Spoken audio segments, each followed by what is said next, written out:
First year, then followed up this year, National High School. And I was very fortunate to get the opportunity to coach such a well-rounded Harvard. Audio is cutting out. All right, can you hear me now? Let me. All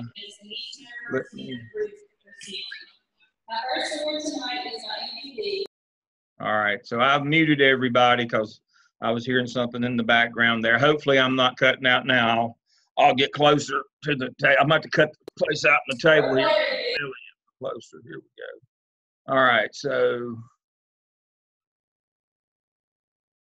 come on. Okay, better. All right, we're ready to go now. All right, this is MELS 603.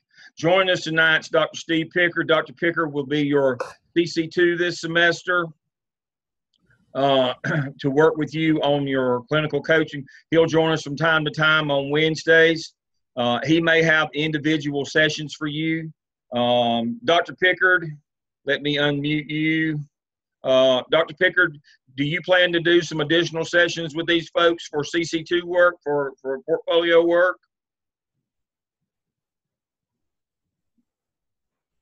Dr. Pickard, can you hear me? I've unmuted you. He's got to turn his sound up. So anyway, Dr. Pickard will be in touch with you about sessions, or when we get him online here in a minute, he can tell us.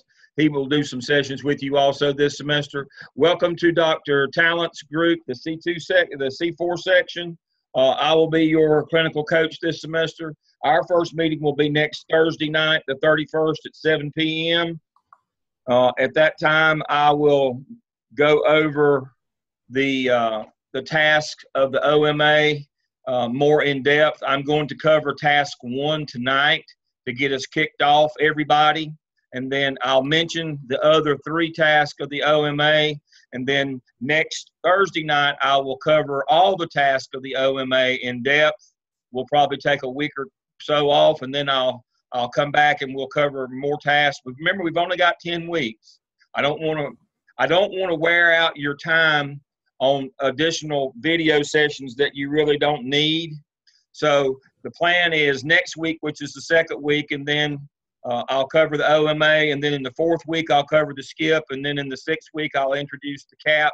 That's kind of the way that I'm looking to do it. Weeks 3, 5, and 7 is the way that I'm looking to do that. So I'm planning on 3 sessions with you this summer. Of course, you'll have a weekly session with your class, but I'm planning for Dr. Tallent students who are my interns, I'm planning 3. If we need to do more, I will. Don't have a problem doing more Thursdays. But I need for you to be working more than just coming online. There's a lot of work to do. You know that this is just a 10-week session. So let me jump right in. Here we are. My group's going to meet on May 23rd at 7. Dr. Tallent will post when she's going to meet with hers. Here's my information. Here's the syllabus. I've already got the syllabus pulled up, and here's the thing to remember about the syllabus. I hope that I put it on desktop, so hopefully you can see when I click between these items. If I can't, wave your hands and let me know. The biggest thing in the syllabus is these 2 things. You have a possibility of 3,400 points this semester. You need 3,000 to make an A. Right there is the point schedule. Now, but these are required. You can't leave any of these out. The task 1 through 4 of the OMA, task 1 through 4 of the skip. So that's all the OMA, all the skip, and the first task of the CAP. That's 9 tasks. You did 9 last semester. You do 9 this semester. That leaves you 9 to do in the fall semester when you'll be done with your certificate program. You got to stay on pace, 9, 9, and 9. Otherwise, we won't get finished. So there's the grading, but these are required. So your possibility is 34 when you get to 3,000. If you've got these 9 and all of your peer reviews done, you're good to go. You're golden. All right. All right. First steps, our course is built and ready to go. You need to do your enrollment verification for the university. If not, they will WD, they will withdraw you if you don't verify that you're in the course. So make sure that you click right here on the red line and do the enrollment verification. Doesn't take a minute. All right, so here are your texts. Now, these texts you will keep a lifetime if you stay in this business. These are not just some that'll sit on the shelf or you'll sell back at the end of the semester. These are good ones.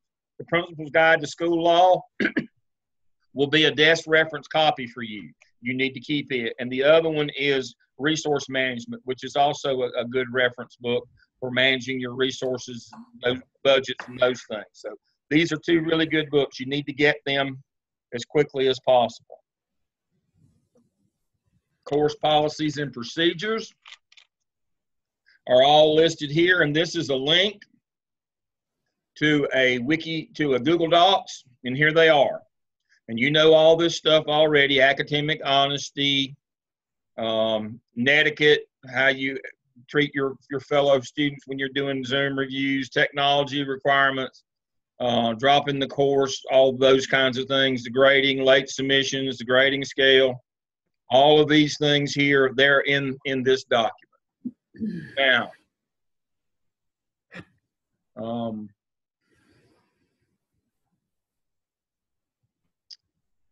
I have the incomplete grade policy here.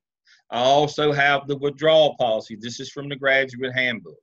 I have put these in all the shelves starting this summer because we have some confusion about those two policies. I'm not going to take my time, but I'm going to give you a brief overview. The incomplete policy says you have to have a small amount, poquito, a small amount of work left to do at the end of the semester. Can't have 1,500 points and ask for an incomplete. That's not close enough. If you've got like 2,200 points, something like that, and you're just right at the end and you need a little extra time, then I can work with you on an incomplete. Now, there's supposed to be a significant life event according to the policy, but I will be lenient on that part. But you got to be very close to get an incomplete. You can't just have a few points. I had one in the fall. She had 100 points. She did the introduction activity and put her name in, and she asked for an incomplete. She had 100 points. I can't make this up. So obviously my answer was no. So let's not get in that situation. Withdrawal policy, that's about money, paying back loans. It's about reimbursement, percentages, all those kinds of things. I think today's the drop ad deadline to get a full refund, and then they'll give you money back through pretty much through this week, and then after that it starts being prorated. So make sure that you're aware of what the withdrawal policy is. You can't wait till the end of the semester and say, well, I'm going to fail, so I'll withdraw. They'll give you a withdrawal at F. That means you were failing at the time you withdrew. So make sure you read those two policies. Let's not get in trouble with the financial aid people. All right. Weekly class schedule. All right, so here's how this course works. Every week you have topics. You have reading to do in those topics, and you have evidence artifact works to do, and you have discussion boards. If you are smart, and I know all of you are, you will look at these discussion boards now because they require you to do things. And the time for review for testing and end of grade testing and end of course testing is coming up. It may be hard to get some of these things done during that time. You might want to kind of plan out when you're going to do some of these activities. For example, locate copies of your school emergency plan. Read school law pages 14 and 17 and assess the school plan. You ought to be able to run that down pretty quickly. That shouldn't take too much time. Now, the second one may take a little time. Find your district's field trip policy. That one might take a little tracking down to do. Observe student due process, and you can't wait till school's out and then watch the assistant principal due process a student with a disciplinary infraction. That will need to be done. That will need to be done before school's out. Interview an AP or other school disciplinarian. Don't wait till school's out and everybody goes home. Most assistant principals go off contract the day that you do, so you might have a hard time finding them after June 15th. So you better plan to do that one pretty quickly. Examine a policy on cyberbullying. You can find that one. That one sometimes is hard to find. Examine a policy on harassment. Attend an IEP meeting. Again, those will probably stop sometime around testing, so you better be looking at that.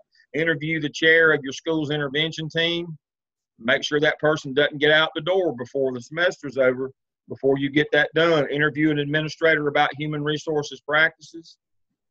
Interview an administrator about employee assistant compensation plans and benefits. Conduct a facilities walkthrough. You can do that. Interview one of your building administrators about fundraising. 5 most important steps in school-based budgeting. Usually you talk to your principal about that one. Locate a copy of your school budget. You might want to do that before it gets too late.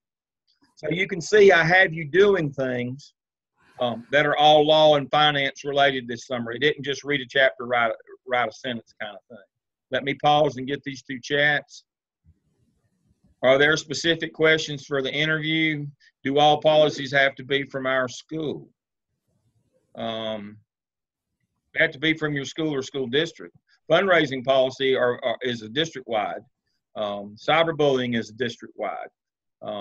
Those are district-wide. Sexual harassment is district-wide. So it's not just from your school. It has to be your district policy. Your school should have copies of them, though, but they're district policies. The interview, no, don't do that.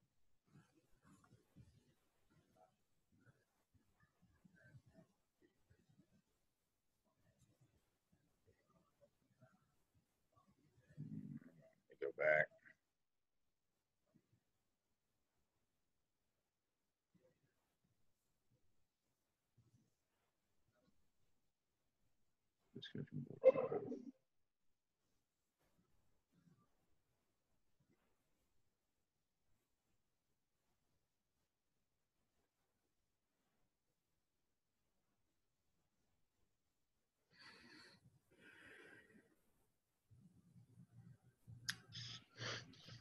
Interview an assistant principal or other school disciplinarian. What are the biggest concerns about processing disciplinary incidents? What system of discipline guides their decision making? Those are the 2 starter questions. And you will obviously ask follow-up questions to those. But those are the 2. Now, if you have read and done your work in due process, you'll know what follow-up questions to ask. But those are your 2 starter post questions. Those are the 2 big questions that you ask. And then the follow-up questions are based on your knowledge. So here's how it works. If all I get back is you're the person answered these 2 questions, I know you didn't read the assignment. You don't know what due process is. But if I see that it's kind of a conversation back and forth, it doesn't have to be half a page or something like that. But if I see that you were conversant, that you knew the right questions to ask, that led me to believe that you actually know the difference between substantive and procedural due process. And we'll talk about those later. So yes, I have a couple of starter post questions. What's the biggest concerns, and what system of discipline are you using? And you will know, you should know by then what follow-up to questions to ask to those answers. That's a good question. That's a very good question. All right, back to the weekly class schedule. Pull that back up. So everybody sees how it works. So tonight I'm going to cover the OMA task and rubric. That's what we're going to do this week. I'm going to speak most specifically to OMA task 1. But I will introduce all 4 of the tasks. You'll get started on 1, and then next week I will pick up with there and lead you right into the others and spend time with you. And Dr. Pickard will do that with folks in these 2 classes. That he's your person, and then I will do that with the folks in Dr. Tallent's class. So we will cover them tonight, but we will cover them next week in coach's session as well. And you can see. Next week, I will briefly review them for you again next week, cover them in depth on Thursday. You can see every week the things that we do. Then we'll skip over to the skip. We'll do that, as I said, in week 5. That's what I told you. So we'll do that in week 5, and that's how that works. And you can see what your assignments are for each week. Try to have them in by the following Sunday night. Now, I don't know how Dr. Tallent does hers. That's up to her. I do not do assignments where there's deadlines and late turn-ins and sends you emails about what you haven't done. I told you in the spring we would wean you this summer. You have to manage your own schedule and your own time and know what's due. I'm not going to send you out an email on Sunday night or Monday morning. You didn't turn this, that, or the other in. It's up to you to keep up. The big thing about keeping up is make sure you don't let your partners down on peer reviews. Be present. Now, I have good news for you. Let me get this chat here. Does the skip require you to have a PLC? The same one you've been using. You can use it as your skip team. You don't use it as much, but yeah, you will use a team in the skip. All right. Here's the good news. Let's move on to let me get out of this one and move on to this one. You've already done the syllabus. Okay, we'll do this one. This is your schedule of what you do with your evidence artifacts this summer. I've printed it out for you. Next week, task 1 is due by May 28th. Written review posted in discussion board by June the 3rd.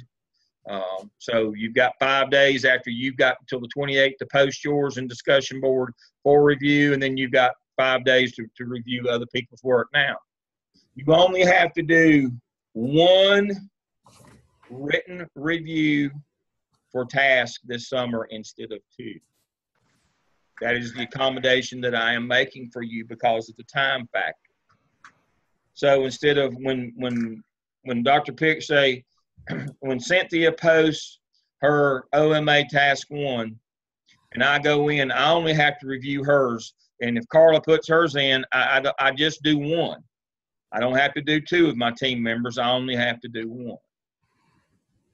So it's 1 written review for OMA task 1, 2, and 3. You do not have to peer review OMA task 4. 1 peer review for skip task 1, 2, and 3. Do not have to peer review skip task 4. 1 peer review for cap task 1, and then you're done. So that's 7 peer reviews instead of what would normally be 18. You have 7. It's all the written peer reviews you have to do. And let me show you that. Come on now. Let me show you that in assignment Dropbox. OMA task 1, you post it there for review, or for grading, excuse me, this is for grading. You post 1 peer review. You can see 1 peer review, 1 peer review, 1 peer review, 1 peer review. Now, let's talk about Zoom peer reviews. I'm not interested that you do Zoom peer reviews of all the ones you do written reviews on. Again, that takes too much time for the summer. So here's the deal for summer. You will peer review task 1 of the OMA, skip, and cap. That's 3 peer reviews video this summer. You only have 7 written total and 3 video total. That should keep us on pace to get our work done. The time, what we find is the time is on the peer reviewing. That's what takes the time. To get people's work and read it and waiting and turning it and all that. And so in order to shorten the turnaround time this summer, because we got to be moving quickly, in order to shorten that turnaround time, you only have to do 7 written reviews and 3 video reviews for the entire semester this summer. I should hear applause. Yay! So that's what you'll have. Now you say, but Dale, you said I had to do a written peer review of OMA task 1, and I've got to do a video, but there's only 1 Dropbox for my grade. This Dropbox will allow multiple assignments to be uploaded. Again, it's a time saver. This will allow multiple. You click on it, you can put as many things in there as you want, and you get a grade on every one of them. So if you put the wrong one in, it's not a problem. I won't have to go back and create another box for you.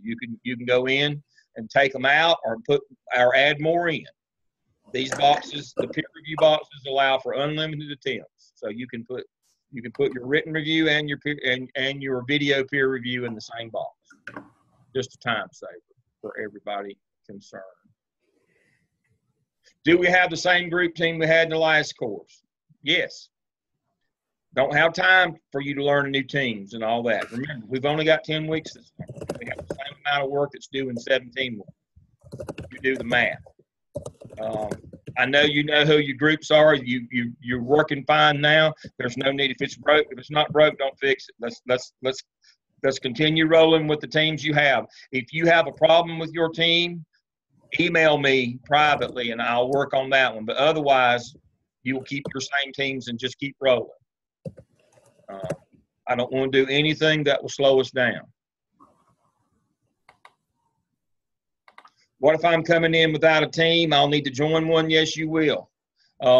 Send me an email, and if anybody that would like a new team member, send me an email, and I'll hopefully by tomorrow I'll have you a new team. If not, I'll sign you one. We'll get you a team. Pick me. I love that. And so that's Shelly. Oh, welcome back, Shelly. Thanks. Good to see you. Shelly was with us before. She's back with us again. She's from out on the coast, from Manio. Yeah, that's right. Kitty Hawk. Kitty Hawk. I'm looking at the water right now. Oh, look at you. Well, if I turn to the left, I can see the water, but it's just like Norman. I can't see it. I can stick my head out the door and see it. It's right there. But yeah, Shelly's back with us again. She's got a new last name from the last time she was with us. So I guess congratulations are in order. Thanks.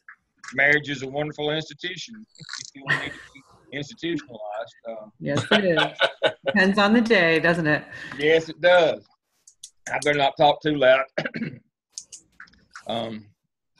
I've been married, believe it or not, to the same woman for, 35 years now, Dr. Pickard? I thought more like 40. Nah, don't tell that. My wife hits me every time I tell how long already.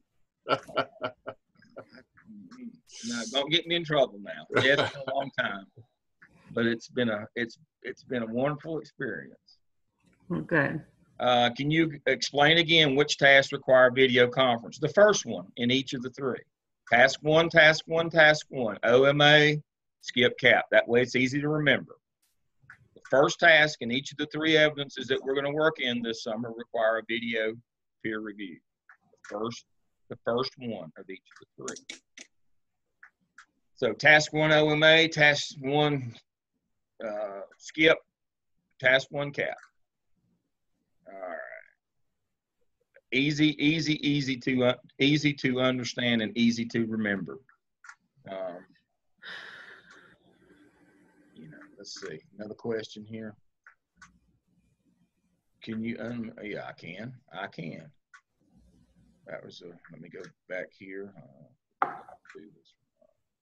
Okay. I'm going to turn it over to Dr. Tallent for a minute if I can get back to her here. All right, Dr. Tallent, can you talk to us now? Well, the first thing I was wondering, I tried to check the roll just so I would know who was missing. Is there an Elizabeth Garcia or a Candace Taylor? And I'm assuming they're just not with us tonight, but that they are, so they're on a group with someone already with a peer team. Would that be right, Dr. Lamb?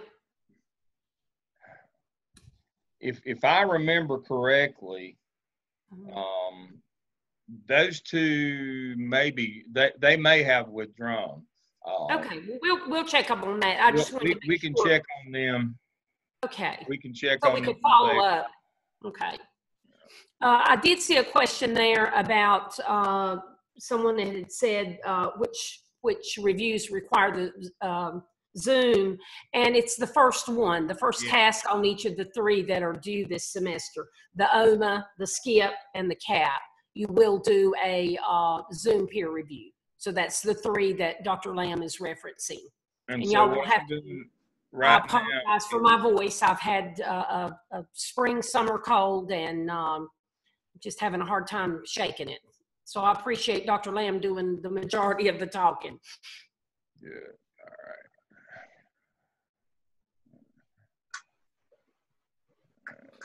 Okay. And no, Elizabeth is on, Dr. Lamb. Good. Yeah. So there she is. Good. I was hoping I was wrong on that one. We had a couple of late drops, and I didn't really pay attention to who they were because I was driving. You know they won't let you drive and text anymore and email. It cuts down on my productivity.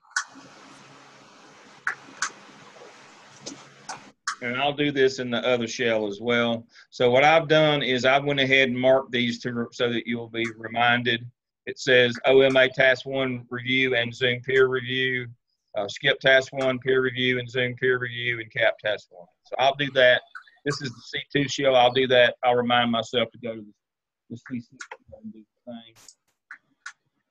Dr. Lamb, if I could add, I had to question you today about the template for the OMA. Yep. And I failed to look in the second week, just trying to survive and look at one thing at a time.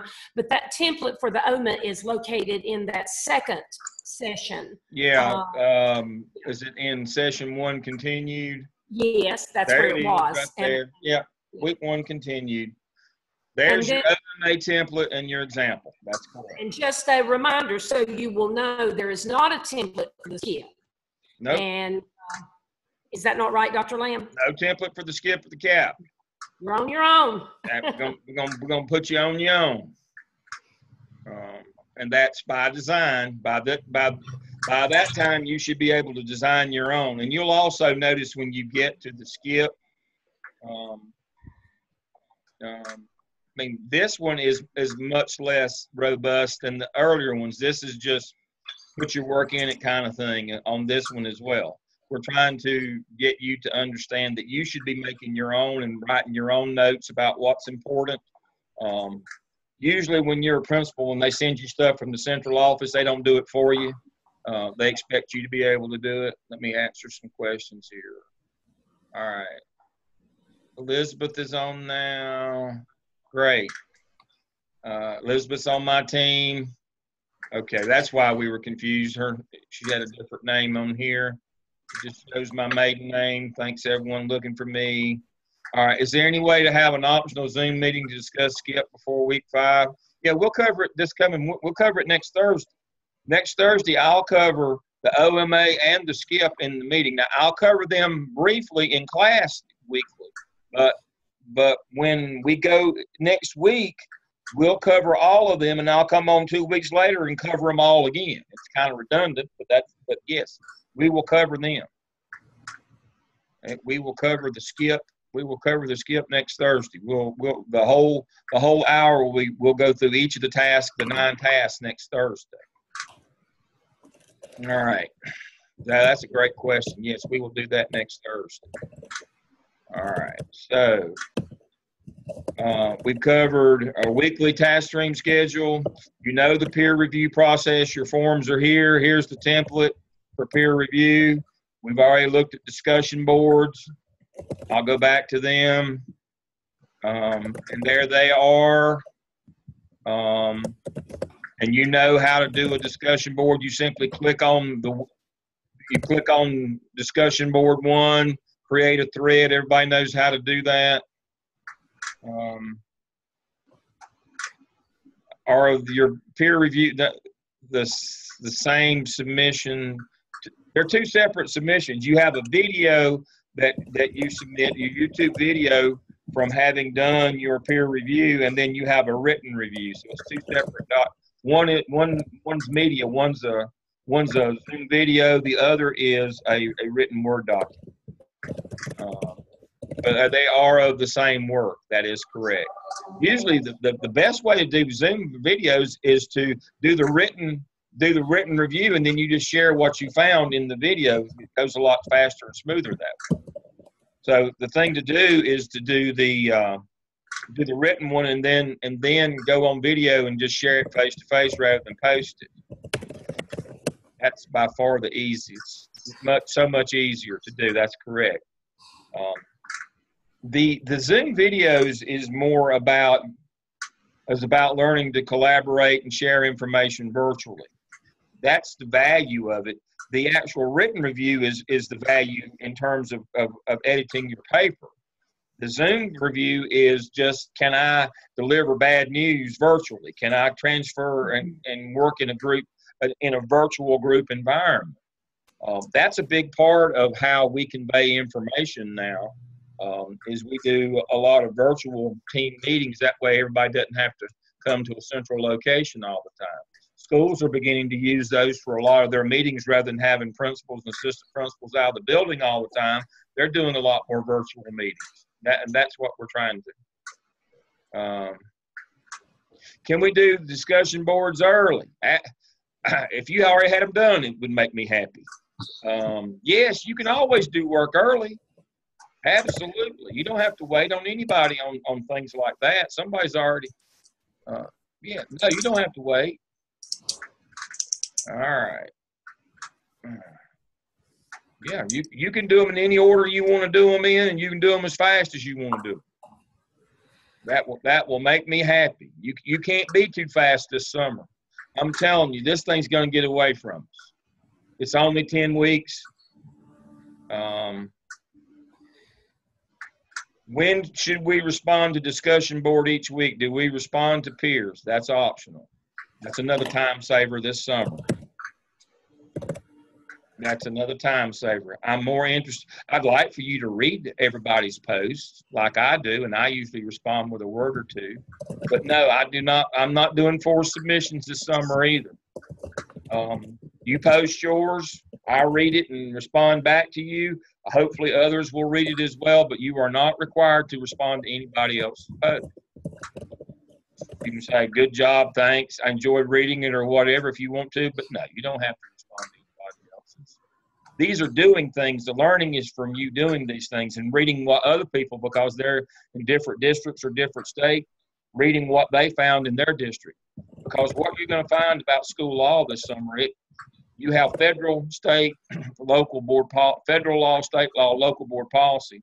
But what you're going to find is that different schools and different schools districts do interpret and do things a lot differently. And what I'm teaching you to do is when you go to a new school or a new school district, or even when you go to a school in your own district, you need to ask how things are done legally. These are the important things. The things that I'm asking you to do this summer are the things that I consider the things that you better ask somebody about immediately. How do we process discipline? What system do we use? Where's our budget? Where's the copy of the school plan, emergency plan, the crisis box? I hate that has to be the first thing that we cover, but my phone goes off with another school shooting every week. And nobody wants to accept responsibility for those, and so they want to blame the school people for not being safe. Well, we can only do what we can do.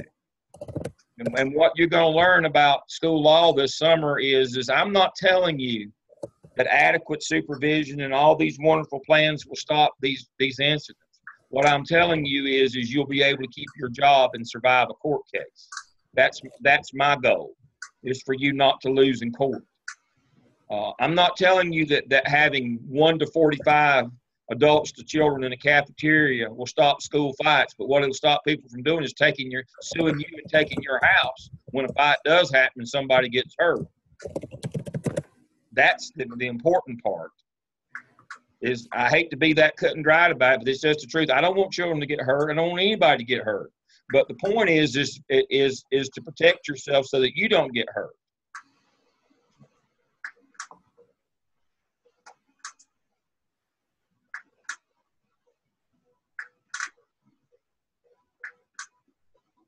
the example that I posted is just an example.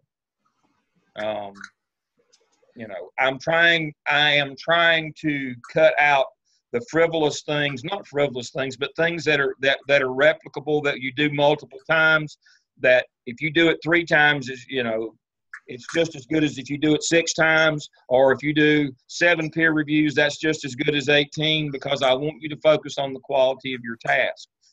We're not taking anything away from the tasks. We're not lessening them. We're not taking some of the prompts out or any of that. I'm taking out the things that once you've done it 2 or 3 times, you pretty much got it. So three video peer reviews, in my opinion, is as good as 6. It's just a time factor. And 7 peer reviews is as good as 18. It's just, again, it's a time factor thing. But you are to do a good job on your task. And yes, task 1 may take 30 pages. That is correct, because it is a data dump. You're asked to pull together a lot of information. Most of it, though, is just copy and paste. You can find, I'll speak to that in just a few minutes. Dr. Lamb, if I could add something there too, you recall the person from down near Waccamaw that turned in 2 pages. 2 pages is not going to be enough. No, it maybe doesn't have to be 30, but it has to be enough pages to adequately. It has to be enough.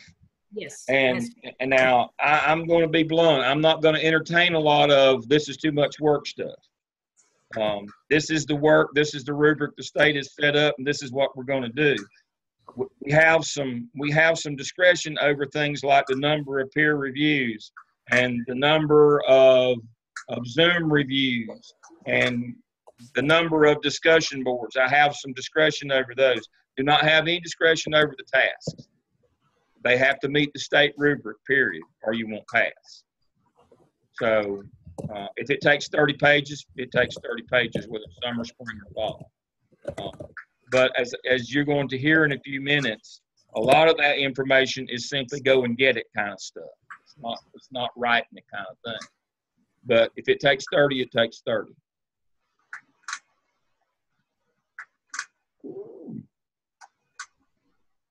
All right. So I think here's the grading rubric for discussion boards. And so let's dive right into our task now. I see that my time's still pretty good here. I want to look at task stream quickly. So for this semester in 603, you do the OMA, the skip. You will not put anything in the cap box because you're only going to do task 1. And remember, this is only for completed evidence artifacts. So you'll do the OMA, School of Ed dispositions, and you'll do the skip. Even though it says MELS 605, that just needs to be moved down 1. That's just out of place. OMA, skip will be completed. Task 1 of the cap, School of Ed dispositions. You notice that I'm not making you do a competency analysis this summer either. You did it last semester, you'll do it next semester. For the summer, it shortens us up. Please remember, you will need to do a full competency folio this semester as well. Let me click on that. Later, let me go to one that I did right here. Here's mine. All right, so for this semester, you have to have an artifact proof for each of these this semester. Remember, you do not do digital learning competencies. You post your internship log here for comments. So you do communication down through visionary. You do not do digital learning competency, same as last semester. And you post your internship log with your 80 hours from this summer. Now, I think, talking about time, I think somehow, let me get this down. No, you're not creating a new one. You've still got the one you already had. Your competency folio is good the entire time you're in the program. Do not create a new one. Simply go to communication, and it will allow you to add things from this semester. And so you upload for this semester. You use the same one that you used last semester. You just keep adding to it. That's exactly right. Internship, thank you, Kimberly. That's exactly right. Internship hours start today. No, internship hours started at the end of last semester. So whenever that was, what was that, May the 6th or 7th or whatever that was? The month of May. Anything in the month of May is good. That'll give you an extra 20 days or 21 days. Now, my suggestion is when school's out, is visit a nearby school and see if they'll let you come over for a couple of weeks and watch them schedule. You get 80 hours in 2 weeks that way. You can get 80 hours, but now you have to commit those 2 weeks. But it's possible to get your 80 hours between in the 10 weeks. That's just 8 hours a week. You ought to be able to do that. But, the easiest way is to contact, if you're at the elementary, contact the local middle or high school or vice versa and say, when school's out, can I come over for a couple of weeks and watch you schedule and do some of those kinds of things? Well, most people would be glad to have you. And you can learn scheduling in a grade level different than your own. Because I don't get too deeply into mosaic schedules and things like that, which is commonly called a school within a school. We do pretty straightforward scheduling. And that you'll learn about what's going on in your school, but you can always learn from other people as well. So back to my original point.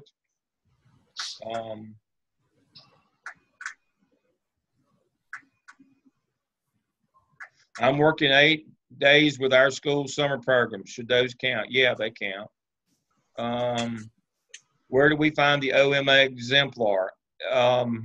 You find it under week 1 continued. We've gone past. There's 2 tabs for week 1. One is week 1. That was the first part of the first 30 minutes of tonight. When the clock rolled over to 7:30, I moved over to week 1 continued. That's where you'll find your template and your exemplar. Let me go back to that. See right here where it says week 1, Zoom session 1. Zoom session 1 continued. Right there's your template and your example. You're welcome. All right, back to task stream. All right. Some of you are making the competency folio too hard. It's just supposed to be artifacts. It's just supposed to be things, products of what you have produced as a result of either doing your clinical hours or your evidence artifact work. You don't have to write anything. It's just like a picture of an email, a screenshot, a video from your camera, a picture from your phone. It's things, pamphlets from workshops. It's things that you have generated from doing the work of your evidence artifacts and your clinical experiences. Now, I have given you those materials in terms of where you can find your artifacts, from both open-ended, from the activities that you do, and I've classified them for you, and I also have told you where you can find them all in the evidence artifacts that you do. Now,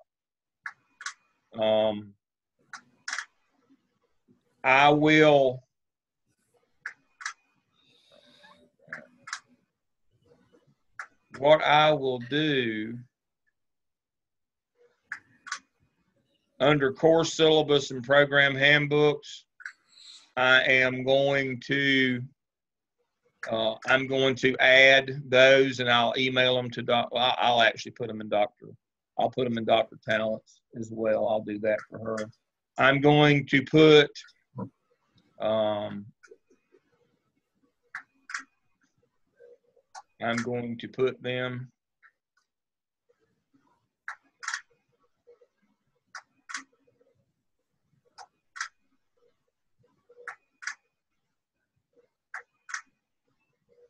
and I've saved this for tonight because I wanted you to see.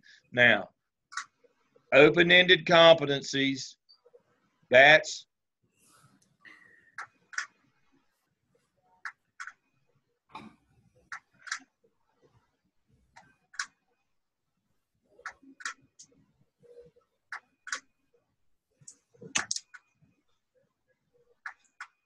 right there they are. It's under course syllabus and program handbooks, open-ended competencies. And if we looked at that, what we would see is where we could find competency artifacts to put in our competency folio. All right. If you address a large, small group of adults under dialogue, inquiry, or communication, you could put like an agenda or minutes of that meeting or a email advertising that meeting, something that was generated, a theme, an artifact. Don't tell me about the meeting. I don't need to hear about the meeting. I need to see evidence that you did the meeting. That's what a portfolio is. It's items, it's artifacts. And so these are the things where you can find open-ended artifacts to upload. School improvement team meeting, the minutes from the meeting would be proof that you were there. The agenda with your name on it. These are the kinds of things that we're talking about. This is what we want to see from open-ended. Now, from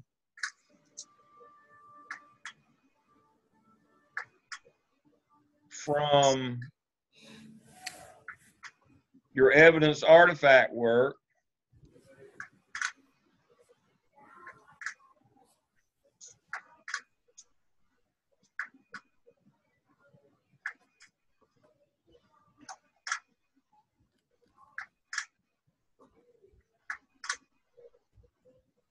competency folio artifacts from the 6 evidences.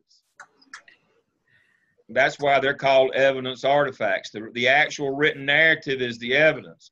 What you produce is the artifacts. We used to make you upload them together in TaskStream, and that was a disaster because TaskStream, we couldn't sort out and upload different media different ways when we uploaded them for evaluation, and so that's why we created the separate competency folio for your artifacts. Because you know, over in your artifact portfolio, let me click on it. You see all these wonderful buttons here that allow you to put all different kind of media in. You don't have those when you're uploading something for evaluation over in your DRF portfolio. So what we found was the students couldn't really upload their artifacts unless they were just written documents.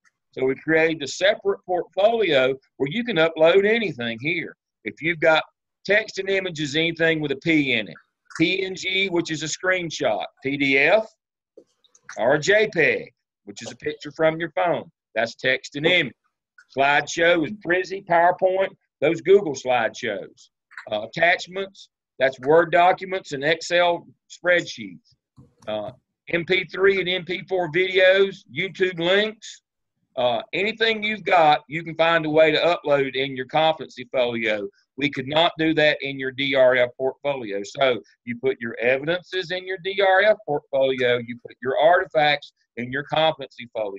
But you got to remember what artifacts are. They are not written documents that tell a story. That's your evidence document. So when we look at competency folio artifacts from the 6 evidences, open. Email permission from your principal is an artifact. A PLC agenda. These are things you did last semester. These were all artifacts.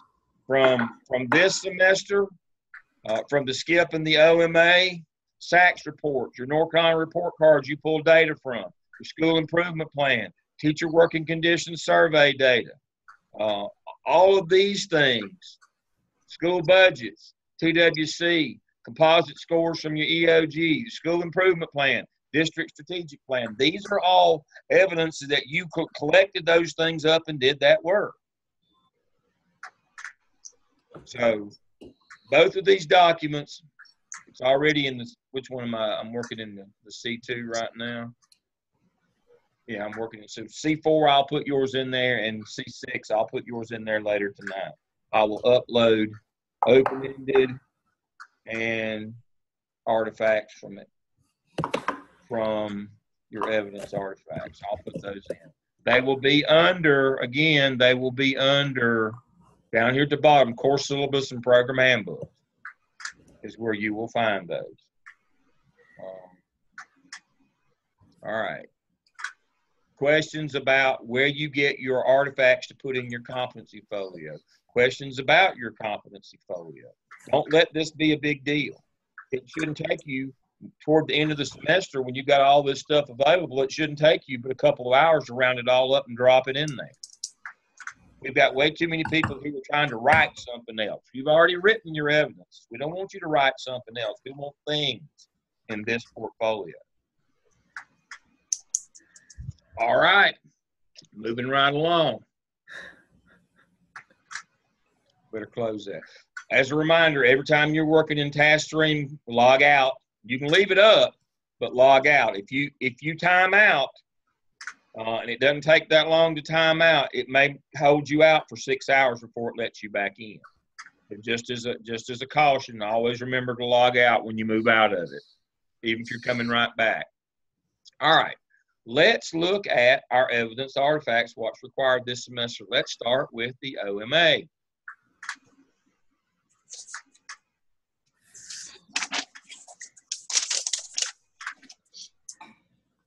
All right.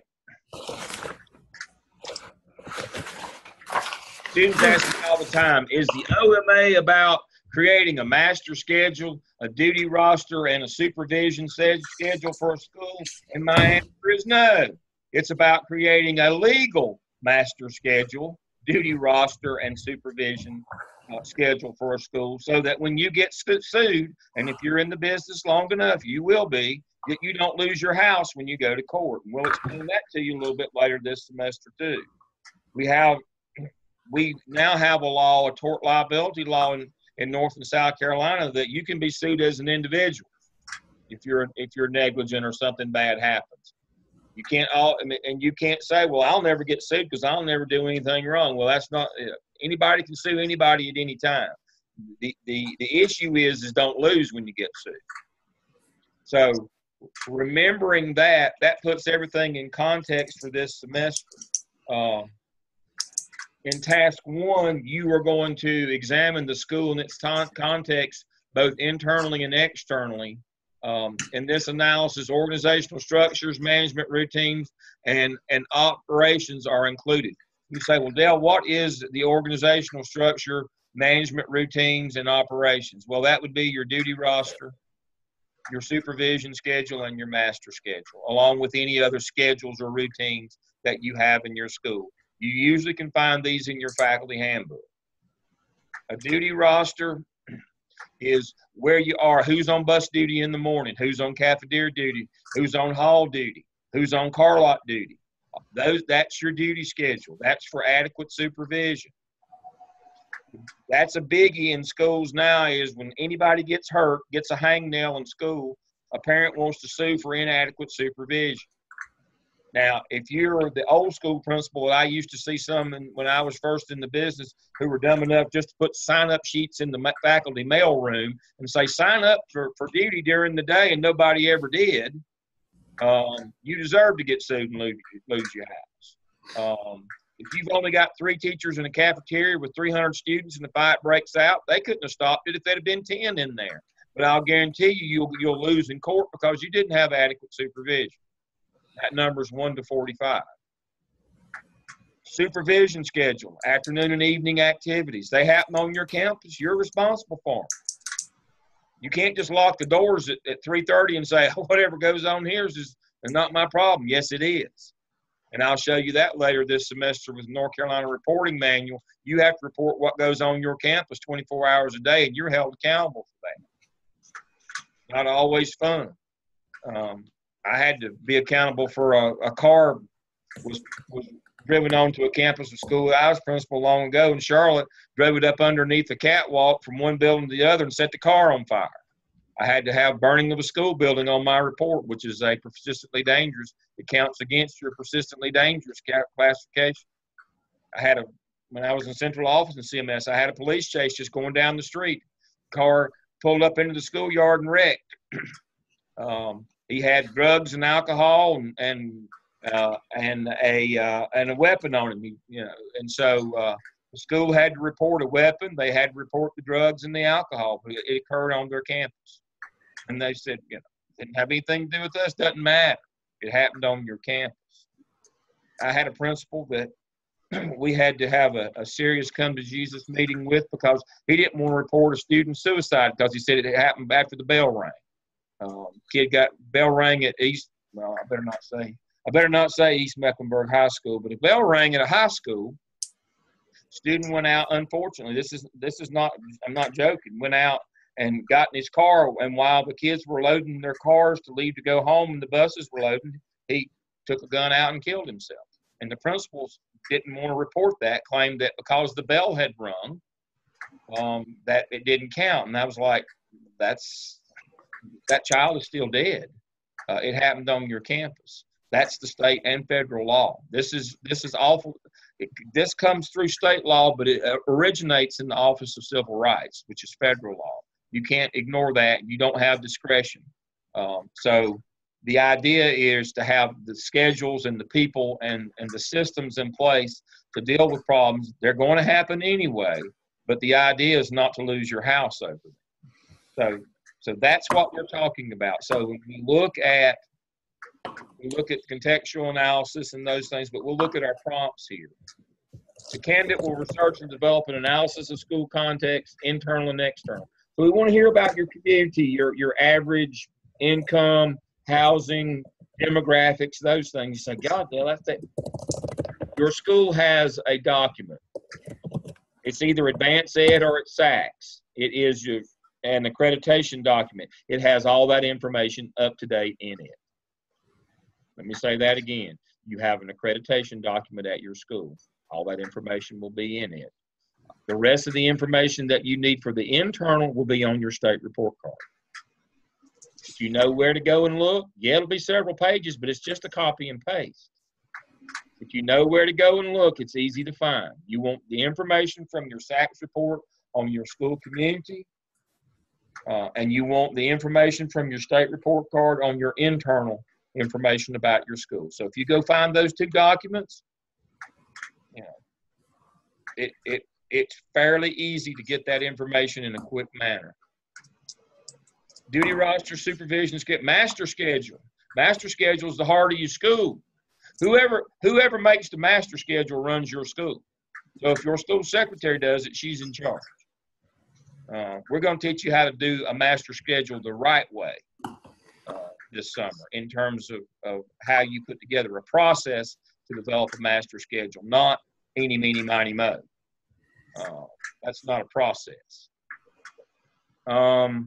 So contextual analysis demonstrates state and national context. In addition, the contextual analysis demonstrates understanding of district, state, and federal policy, law, district mandates in place for students and staff.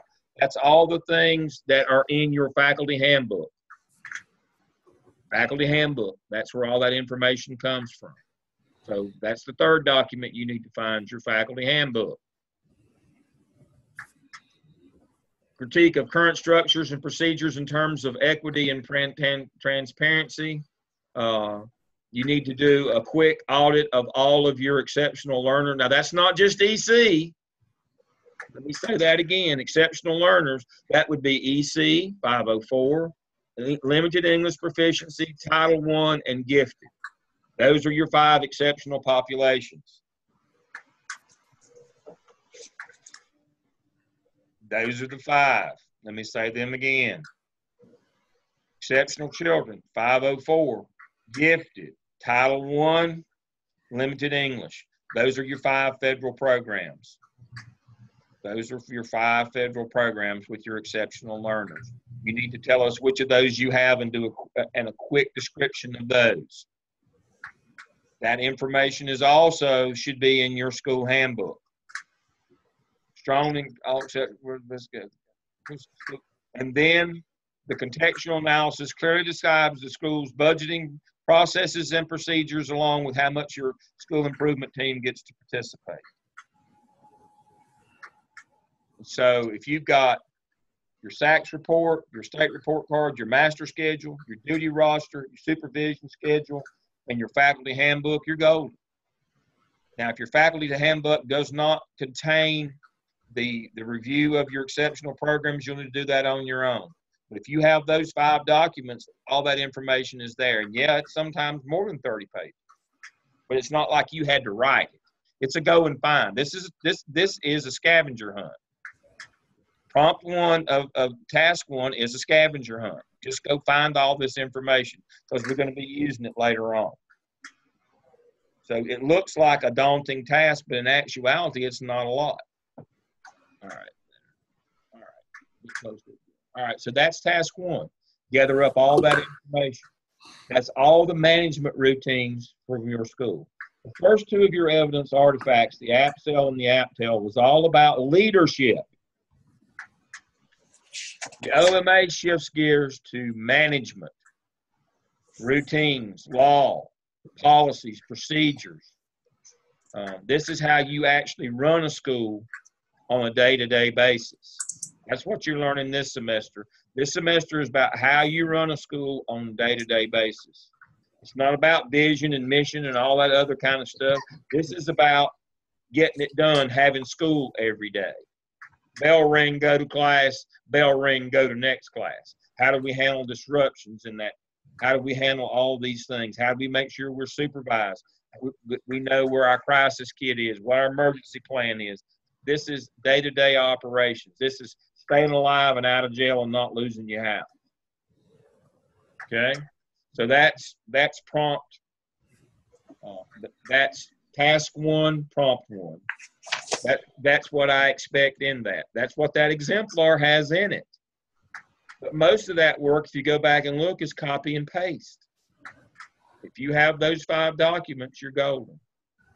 Now, when we get, so my time is up, but I'm going to, if you want, my hour, but as I told you, I'd get to task 1 in an hour, and I did. Here's task 2. Now,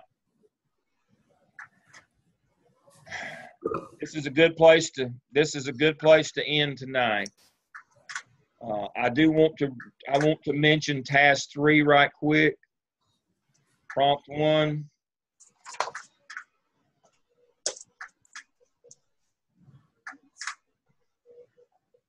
You do an analysis of the existing school schedule. That would be your master schedule of classes and teachers.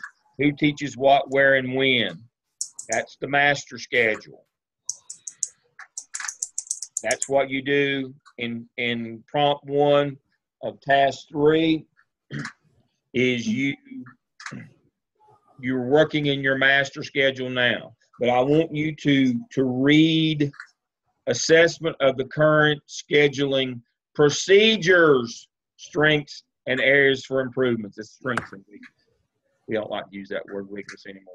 It does not say an assessment of the current schedule. It says an assessment of the scheduling procedures. How do you start? Do you start with federal law, your federal programs first? Do you then go to your state programs and then local board non-negotiables, policies? Then best research practices like teaching reading before lunch and then teacher input? Do you go in that order? Is that how you start your schedule? Or do you do it the idiot way and start with teacher input first and lose your job? Teachers don't care if you violate the law. They just want what they want. Everybody wants last period planning, and everybody wants 2 planning periods a day. And if you do that, you'll exceed your class limit expectation and guidelines and requirements. But teachers don't care. They want what they want. I'll tell you that story later about how I had to visit the same school twice in 2 weeks. First time to see the principal that was getting fired the day that I was there, and then to meet the new one 2 weeks later, because he let teachers put pressure on him to build his master schedule, and he violated federal law. And he had to go home. He didn't pass go. He did not get $200. He went home, and I had to go meet the new principal 2 weeks later. But he got it switched. He got it flipped, as the kids would say. He started with teacher input rather than federal law first in his process of how he developed his master schedule. And he violated federal law by doing that. And so That's the only one. I'm going to cover this one more in depth next week, but this is the one, if you get to this one before me, I need for you to see that says assessment of the current scheduling's procedures, strengths, and weaknesses, not the schedule itself. You know, one strength is we started with all our federal programs first for exceptional learning. A weakness would be, or area for improvement, we started with teacher input first. That didn't go well. Teachers don't care if you violate the law. So that's 3. 4 is you write your competencies, and you know how to do that already. But here's the last gift of the evening. I'm gonna give you one more gift before I let you go tonight. Now you better write this down. If you can't remember it, write it down. What is OMA Task 2? The candidate will develop a plan for instructional capacity, building instructional capacity, depth of knowledge, each of the following areas. And then there's 1, 2, 3, 4, 5 areas. If you read through those, they might begin to look a little familiar with you or to you. So here's the deal. Take tasks 1, 2, and 3 of the APTEL, AAPTEL, APTEL, not the APSEL that we did first last semester. Take the first 3 tasks of the APTEL, take any references off of them to the APTEL, and add references to the OMA, and that will be OMA Task 2 in its entirety. You won't have to do anything else to it. Yay! Now, when y'all got mad at us because we made you do instructional things last semester, we told you if you will do instructional things and not things like discipline, it will pay benefits for you down the road. So your APTEL was about improving instruction. You put together a staff development plan to improve instruction last semester in your APTEL. That's what this is. And if you did that, task 1, 2, and 3, you simply take the APTEL label off of them, slap the OMA on them, and task 2 is done. And task 2 is done. That's why I said next week I'm gonna pick up with task 3 next week, because you should be through 1 and 2 by next week. This is a 15 or 20 minute one here. You've already done APTEL 1, 2, and 3. Just take the labels off, substitute OMA, and off you're rolling. So you should know what to do in task 1 now. Again, it's a scavenger hunt. It's gathering a lot of material together. It's not writing a lot of stuff. It's putting all that stuff together, and it gives us a really good overview of what your school looks like internally and externally. Task 2 is building instructional capacity. You already did that last semester. Task 3, we start working in the master schedule, and that's where we're going to pick up next Thursday. You should be there with me. I'll probably cover it here next Wednesday as well, but you should be there by next Thursday. You should be ready to roll into task 3 by next Thursday. And that's where I'll pick up. I see I have more questions here. Can we use the same resources for the light review portion as well? Yeah. Everything, I mean, it's a complete copy and paste of 1, 2, and 3. Becomes OMA Task 2.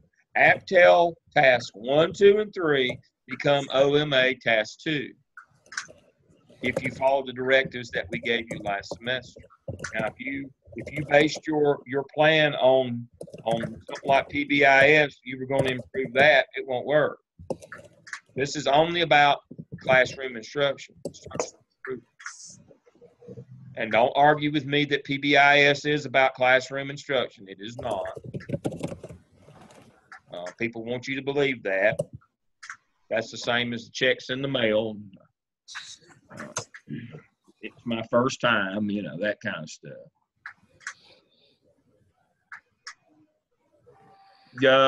Shelley has a good one here.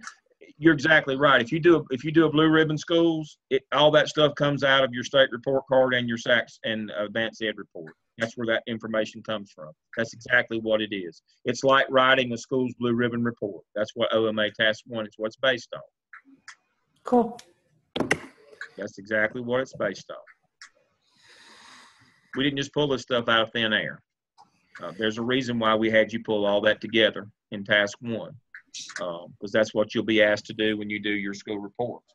Most districts make you do that same kind of report every year in your school improvement plan. That's how you start it.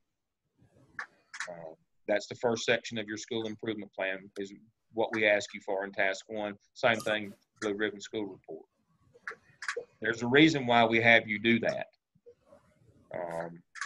You know, your school improvement plan has, you know, people say, well, there's no management section in the school improvement plan. It's the first section of your school improvement plan is the context of your school. And that's what you're doing in this one. So the OMA actually leads off your school improvement plan. All the stuff that you're doing in the OMA, that stuff leads off your plan and puts your school in context. Then the very first section is your instructional. That's the APSEL. Then your staff development. That's the APTEL. Then your school and community involvement. That's the SCIP. Then school culture and climate, environment, and discipline. That's the CAP. You put that all together, and that's what we'll do in 605. That becomes your SIOP. That's what we're teaching you to do. So the OMA itself is actually the very first section of the school improvement plan. The same thing as the Blue Ribbon School application. All right.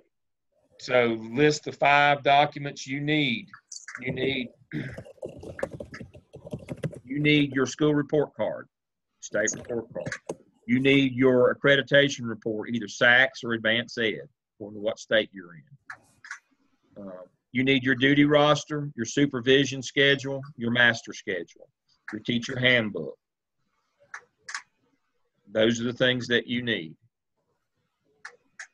And that will put you in context. That's everything that you'll need for that. And basically, task 1, you're writing the first section of a real school improvement plan, putting everything in your building in context. That's why we have you do it this way. And again, if you did it the right way last semester on your instructional improvement plan, you know, for your APTEL, task 1, 2, and 3, they become OMA task 2. And so that's how we can go quickly into get to task 3 by the middle of next week. Y'all were wondering how you were going to get there. You thought you had a lot of work to do in task 1, and then you were thinking about all that work you'd have to do in task 2. And task 1 is just gathering information, and 2's already done. If you got a 4 out of 4, you can assume you have the right info. Absolutely. See, that's going to be the easiest section for us to grade because it's already been graded and passed. We know it's proficient. We're just going to roll right on. Mm-hmm. Again, we're not lessening the requirements. We would do this in any semester. If you follow the directives that we gave you, there's always a reward for following the directions. Now, if you did something else, that's on you. If you use teacher efficacy for the APTEL, of course, that's fine. There's two types of teacher empowerment efficacy in classroom and then in school. So absolutely, you can use that. All right. We've run over a little bit tonight, but it was probably worth it. Everybody got a grip on what we're going to be doing this semester? A lot of practical things in terms of interviewing and talking with people and gathering information. Hopefully by the end of this semester, you'll have a good grasp on how to manage a school. Same time, same place next week, every Wednesday at 7, and next Thursday at 7 for interns with Dr. Tallent's class with interns with them. Dr. Tallent will tell you when she's going to. Dr. Pickard with my classes, he'll probably do some additional sessions with you as well. Yes, we will. Yes. And so I asked coaches to kind of wait to the second week and not inundate students. After tonight, everybody's kind of trying to catch their breath anyway. And so I asked coaches not to be doing too many sessions until next week, kind of let the smoke clear from this week. Dr. Pickard, is he your site supervisor too? We don't your site supervisor is your principal that does you. The clinical coach one that comes out and visits with you. You had Dr. Hamilton. I will assign you Dr. Ramsey. He works the northeastern part. He will come out and visit you unless Dr. Hamilton wants to go out to the Outer Banks, then he'll drop by to see you. Now, we don't normally, after the initial visit, I'm sure if you, in the latest iteration of the program, we visit you in the first semester. After that, we Zoom with you, unless you need a visit. And if you request a visit, we'll come.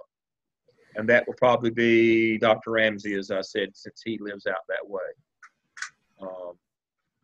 And so we have now split the visit from the coaching part. We do coaches by class now. We do our clinical coach 2. We do that by class. Clinical coach 1, the people that visit, we do that proximally now if they live near you. All right, so everybody knows if you're in Dr. Tallent's class, I will be your coach this semester. If you're in my class, Dr. Pickard will be your person. All right, what's next? What have I missed? I think you got it all. I think I got more than all. All right, I'm looking forward to it. This is my favorite class ever. Is task 1 due Sunday? Well, we'll have to look at again, if you have questions like that, come over here to task stream requirements and weekly schedule, and we'll tell you exactly when everything is due. I'll open that back up again. Please remember that you are add-on licensure. If you want to look at the actual scale handbook of these, what's due, what I was just going through when I was going through the OMA, make sure that you get the one for add-on licensure, and then this one is for everybody. This is your schedule right here.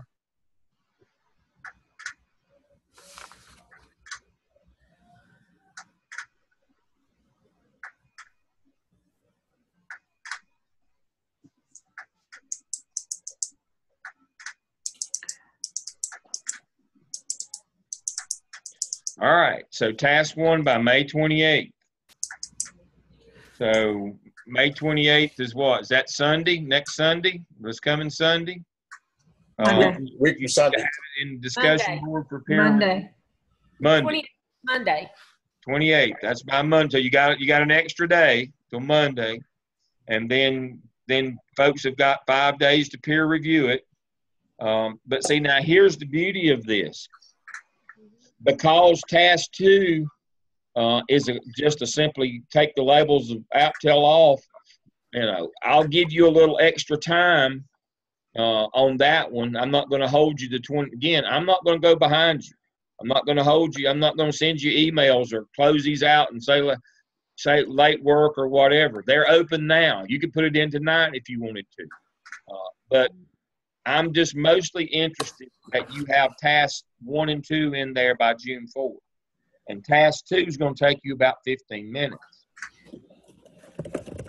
Because it's already been peer reviewed, it's already been graded. You know that it's proficient or accomplished. It's already gotten a passing score. So you just got to take the AppTel labels off of it, slap the OMA label on it, and move on. Have the directions for OMA task 2. Take any reference to AppTel out and slap it into Blackboard. It's good to go. So you've actually got the better part of 2 weeks to get these 2 together and get them in there. That's a big help. And then you got 3, but you don't even have to peer review task 4. And that'll save you time on it. You just write your competencies. That doesn't take that long. You've done that before. So what looks like an impossible task begins to whittle down to something that's good. And yes, there is still rigor and quality in it.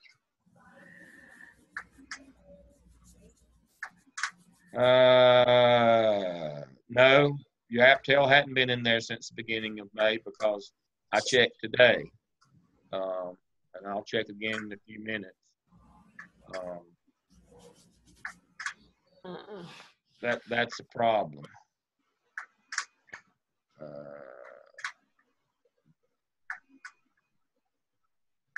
I'll look at that in just a few minutes, but no.